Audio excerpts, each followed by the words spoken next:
Exploring idioms on the map.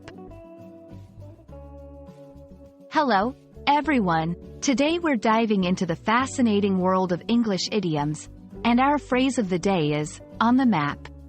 Whether you're a language enthusiast or a curious learner, understanding idioms can be both entertaining and enlightening.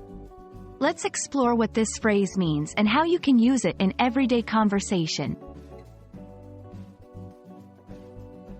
The idiom, on the map, doesn't involve a physical map or a literal location. Instead, it's used to describe something or someone becoming well-known or recognized in a particular field or area.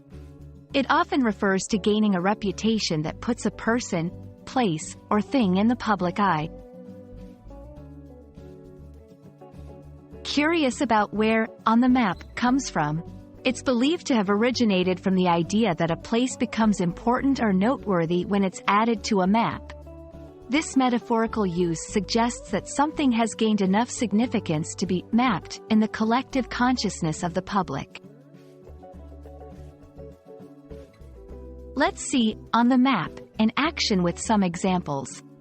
The Olympic gold medalist put her small town on the map with her victory.